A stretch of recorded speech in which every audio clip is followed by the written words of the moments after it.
दोस्तों बहुत बहुत स्वागत है आपके अपने YouTube चैनल कॉमर्स दादा में। और आज हम लोग not for profit organisation chapter से एमसीक्यूज देखने वाले हैं। और ये जो एमसीक्यूज हम लोग देखेंगे ये पार्ट 2 होगा। इससे पहले हम लोग पार्ट 1 कर चुके हैं। पार्ट 1 में हम लोग करीब 25 क्वेश्चन कर चुके हैं और आज हम लोग 26 क्वेश्चन से आगे स्टार्ट करेंगे। तो क्वेश्चन नंबर 26 देखते हैं। Receipts and payments account generally shows A debit balance, B credit balance, C surplus और डिफिसिट, डी कैपिटल फंड। देखिए जैसा कि क्वेश्चन में कह रहा है कि receipts and payments account generally shows, यानी कि रिसीट और पेमेंट अकाउंट जब हम लोग बनाते हैं तो कौन सा अमाउंट वहाँ पे जनरली हम लोग शो करते हैं। ठीक है, तो आपको याद होगा कि जब भी आप रिसीट पेमेंट अकाउंट बनाते हैं तो डेबिट साइड रिसीट लिखते हैं और क्रेडिट साइड पेमेंट लिखते हैं। ठीक है, तो रिसीट साइड सबसे पहले जो हम लोग लिखते हैं टू बैलेंस बीडी। अगर कैश का जो ओपनिंग बैलेंस होता है, मतलब कैश का तो होता ही होता है और बैंक का भी होता है। ठीक है, तो कैश का जो ओपनिंग बैलेंस होता है वो हम लोग अमाउंट लिखते हैं और बैंक का जो ओपनिंग बैलेंस होता है वो हम लोग लिखते हैं, यानी कि डेबिट साइड में एंट्री करते हैं। ठीक है, तो इस क्वेश्चन का आंसर जो होगा वो ए होगा, ए डेबिट बैलेंस। क्वेश्चन नंबर 27 देखेंगे। Income and expenditure account records transactions of A revenue nature only, B capital nature only, C both revenue and capital nature, D income of any revenue nature and expenditure of revenue and capital nature। देखिए जैसा कि question में दिया हुआ है कि income and expenditure account records transactions of, यानी कि इनकम एंड एक्सपेंडिचर अकाउंट जब आप बनाते हैं तो किस प्रकार के ट्रांजेक्शंस जो होते हैं वो रिकॉर्ड किए जाते हैं। तो ऑप्शन में दिया हुआ है कि रेवेन्यू नेचर और capital nature, both revenue capital, और डी में जो है income of any revenue nature and expenditure of revenue and capital nature. तो देखिए जब भी हम लोग इनकम एंड एक्सपेंडिचर अकाउंट बनाते हैं तो रेवेन्यू नेचर का अमाउंट जो होता है उसी को हम लोग शो करते हैं। ठीक है, तो इस क्वेश्चन का आंसर जो होगा वो ए होगा, रेवेन्यू नेचर ओनली। देखिए इनकम एंड एक्सपेंडिचर अकाउंट जो होता है वो प्रॉफिट एंड लॉस का सिमिलर होता है। ठीक है, और प्रॉफिट एंड लॉस अकाउंट जो होता है वो नॉमिनल अकाउंट होता है, यानी कि आपका इनकम एंड एक्सपेंडिचर अकाउंट जो हुआ वो भी नॉमिनल अकाउंट हुआ। और नॉमिनल अकाउंट के जो नियम है, यानी कि all the expenses and losses are debited, जितने खर्चे हैं या लॉस हैं उसको हम लोग क्या करते हैं, डेबिट करते हैं। All the income and gains are credited, और जितने इनकम हैं उसको हम लोग क्रेडिट करते हैं। ठीक है, ये उनका मतलब कि नियम है। तो इसलिए इस क्वेश्चन का जो आंसर होगा वो ए होगा, revenue nature only. Question number 28 देखेंगे। Income and expenditure account reveals A surplus or deficiency, B cash in hand, C net profit, D capital account. तो देखिए जैसा क्वेश्चन कह रहा है कि income and expenditure account reveals, यानी कि इनकम और एक्सपेंडिचर अकाउंट जब हम बनाते हैं तो क्या शो होता है, यानी कि क्या दिखाता है वो। ठीक है, सरप्लस दिखाता है या डिफिशिएंसी दिखाता है या कैश इन हैंड दिखाता है या नेट प्रॉफिट या capital account.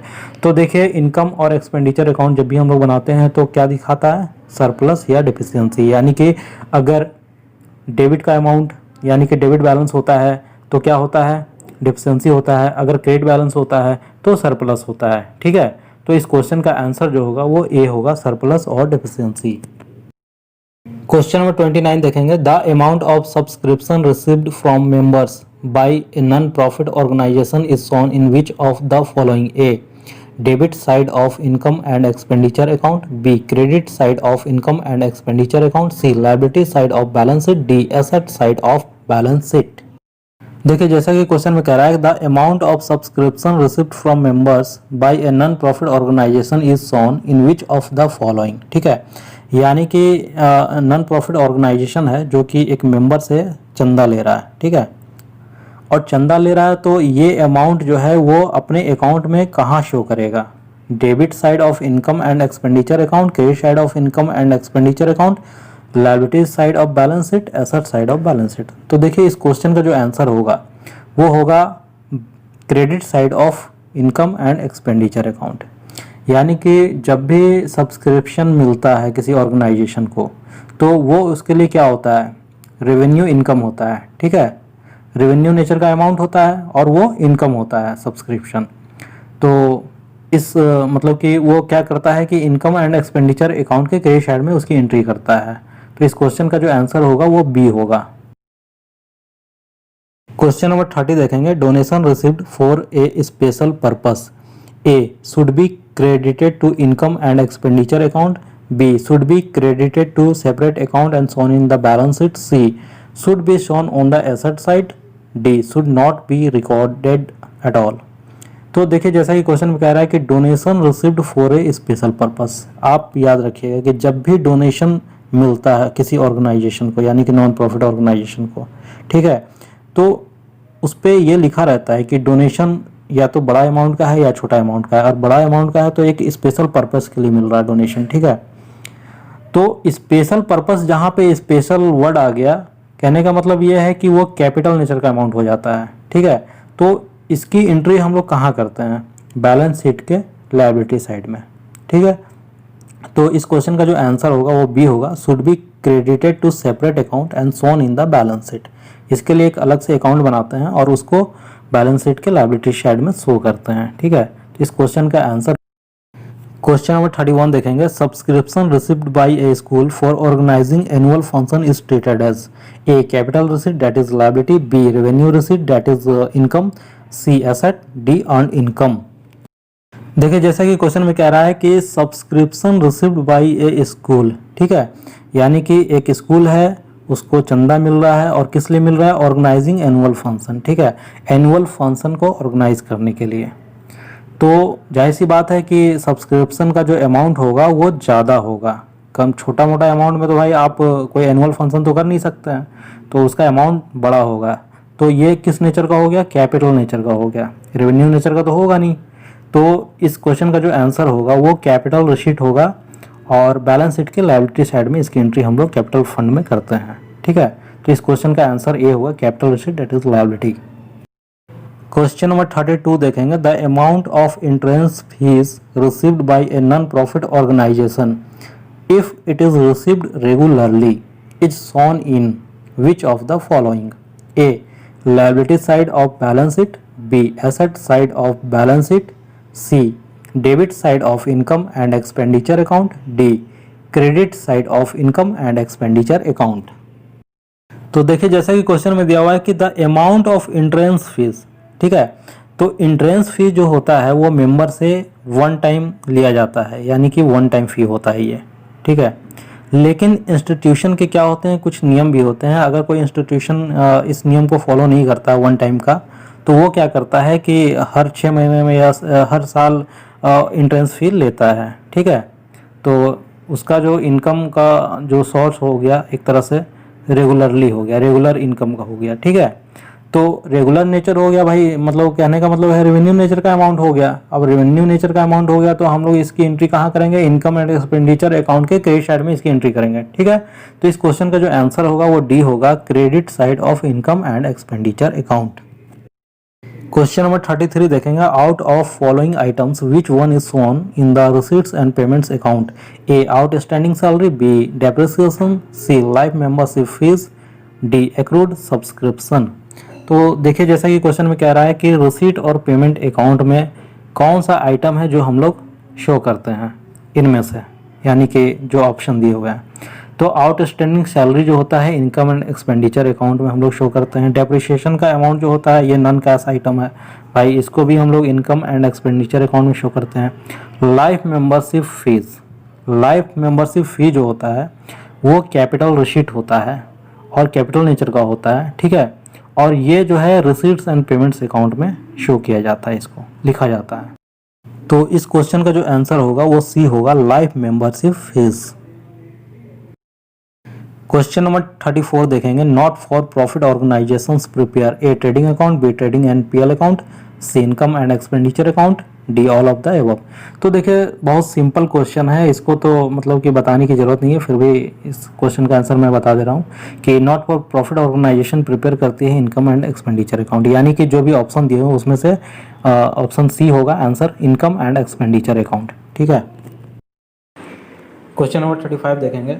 Receipts and payments account is A personal account, B real account, C nominal account, D real and nominal account both. जैसा कि क्वेश्चन में दिया हुआ है कि receipts and payments account is A personal account, real account, nominal account, real and nominal account both. तो देखिए receipts and payment account जो होते हैं वो रियल अकाउंट होते हैं, और रियल अकाउंट को हम लोग वास्तविक खाता कहते हैं। तो इसके जो नियम होते हैं, debit what comes in, credit what goes out. जो आता है उसको डेबिट करना है, जो जाता है उसको क्रेडिट करना है। तो आप लोग जब रिसीट एंड पेमेंट अकाउंट बनाते हैं तो उसमें आप लोग देखते होंगे कि जब आप कैश की एंट्री करते हैं, ठीक है, यानी रिसीट की एंट्री करते हैं तो आप डेबिट साइड में करते हैं, और पेमेंट की एंट्री जो करते हैं वो आप क्रेडिट साइड में करते हैं। तो इस क्वेश्चन का जो आंसर होगा वो रियल अकाउंट होगा।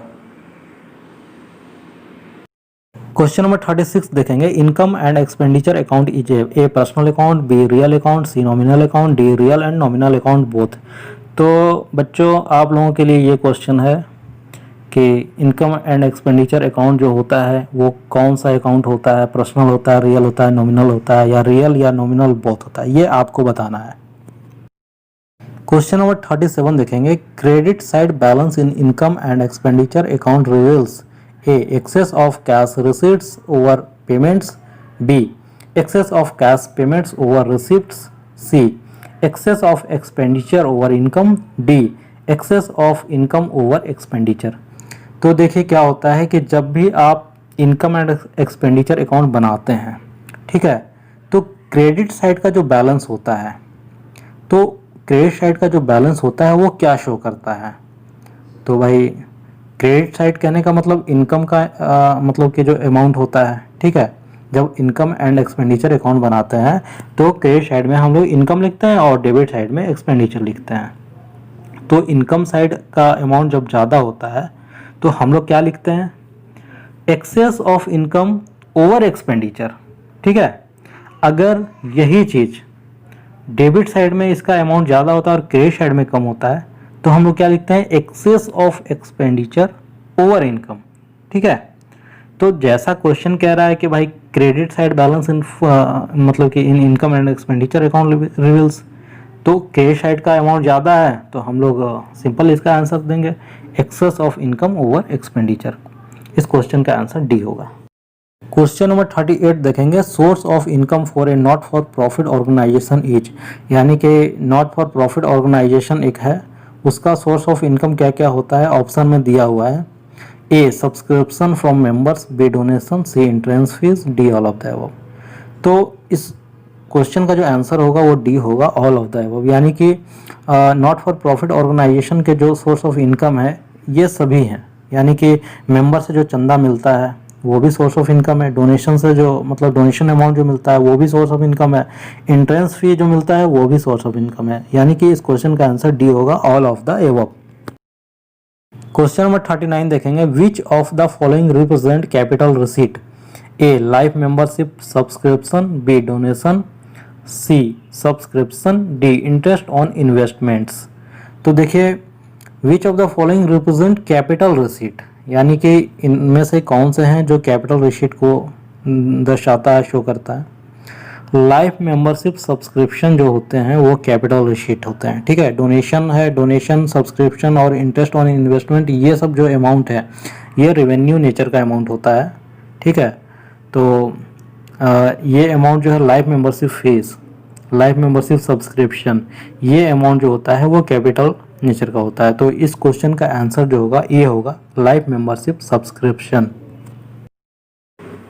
क्वेश्चन नंबर 40 देखेंगे, amount received from sale of grass by a club should be treated as A capital receipt, B revenue receipt, C asset, D earned income.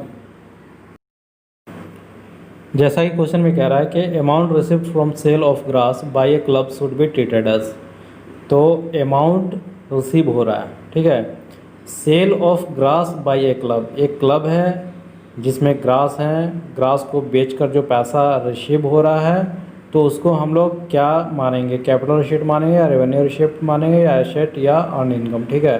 तो देखिए ये जो है मतलब सेल ऑफ ग्रास, ये यानी घास को काट के जो सेल कर रहे हैं इसको मतलब कि ये जो है रेगुलर बेसिस का इनकम है, तो इसलिए ये रेवेन्यू रिसिप्ट माना जाएगा। तो इस क्वेश्चन का आंसर जो होगा वो बी होगा, रेवेन्यू रिसिप्ट।